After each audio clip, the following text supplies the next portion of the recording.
Satisfied with his performance, Sonny walked back to the deserted corner of the hall. He felt people looking at him with mockery, contempt, and pity. No one seemed to be willing to stay close to him. It was just as well. He didn't want to be bothered anyway. Still, weren't their reactions a bit exaggerated? It's not like he was carrying an infectious disease. Well, except for the spell.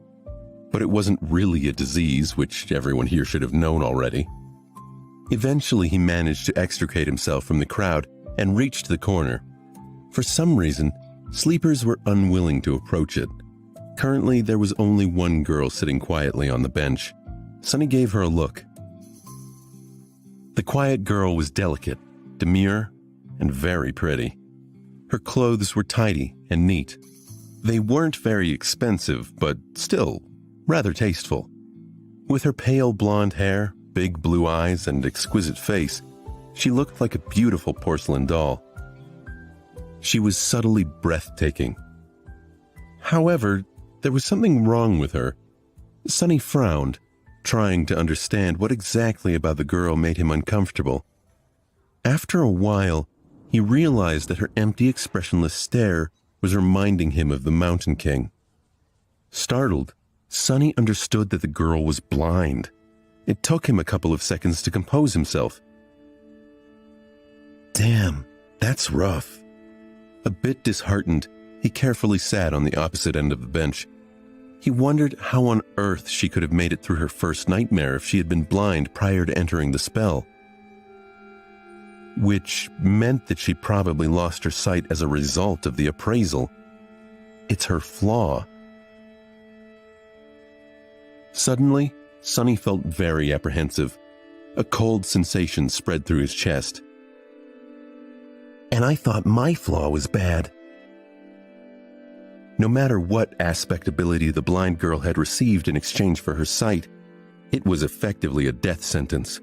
A blind person had no chance of surviving in the dream realm, at least not with a dormant core. In some sense, the girl was already dead. She was effectively a walking corpse. Don't give me your pity.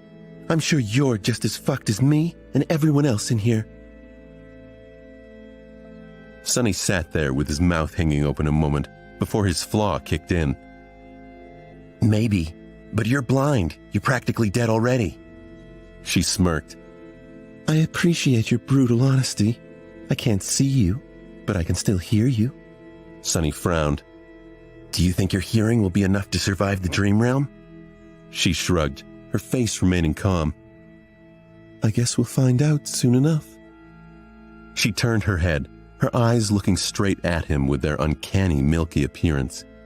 Feeling extremely disturbed, Sonny turned away and studied the crowd of sleepers. Now he understood why people were trying to avoid this corner. The girl was surrounded by an invisible but almost palpable aura of death. Sleepers usually weren't very superstitious, but anyone would feel uncomfortable in her company. Armed with this knowledge, Sonny suddenly saw a pattern in how the young people in the hall were grouped.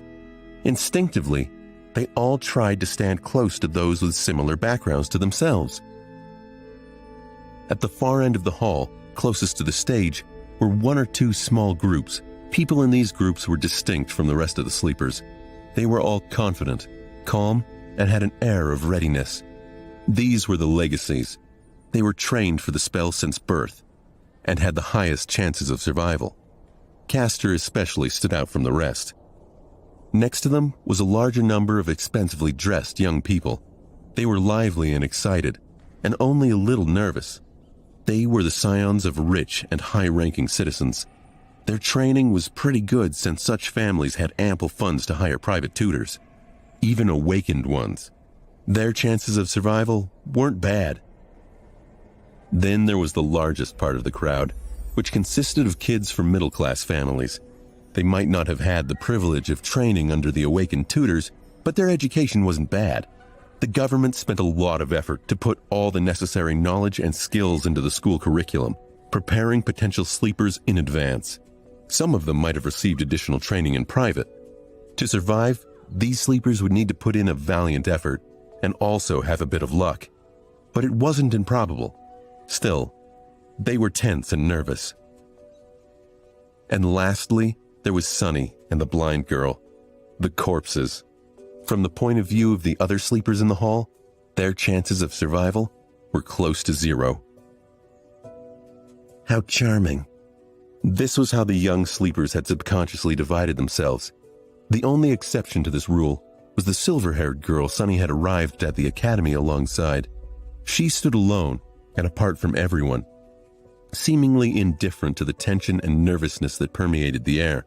She was leaning against a wall with her eyes closed, still listening to music.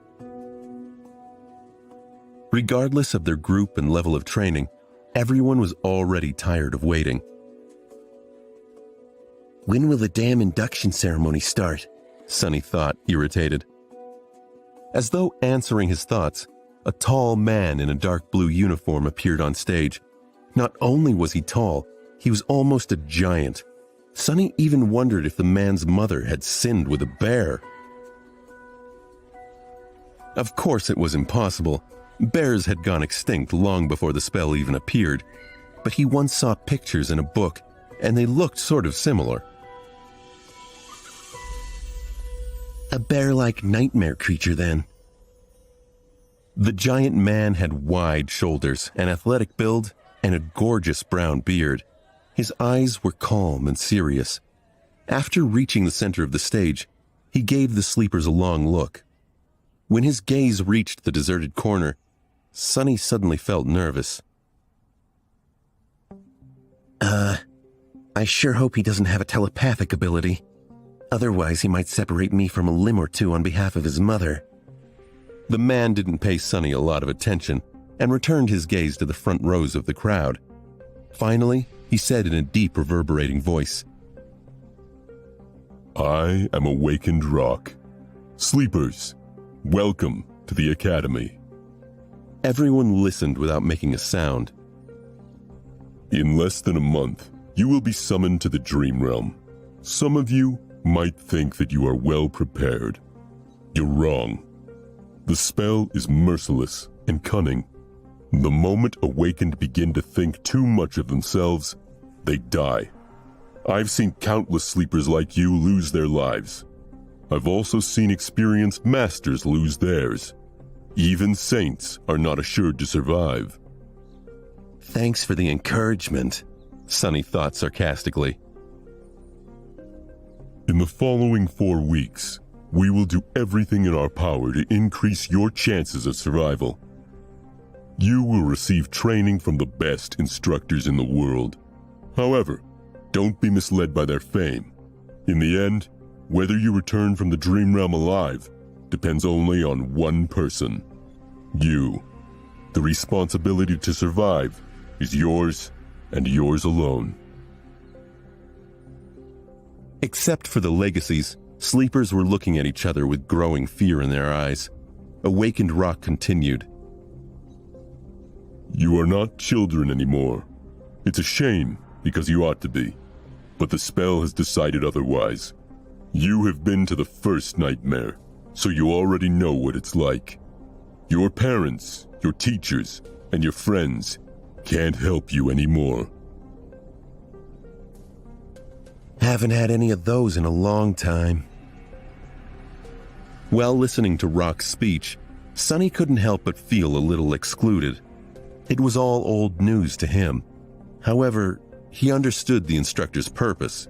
He had to make young sleepers afraid because fear was the only thing that would keep them alive.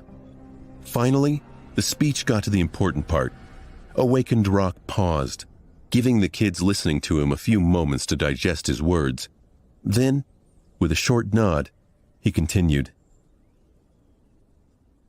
"Now we will talk about the difference between nightmares and the Dream Realm. Because trust me when I say, you ain't seen nothing yet."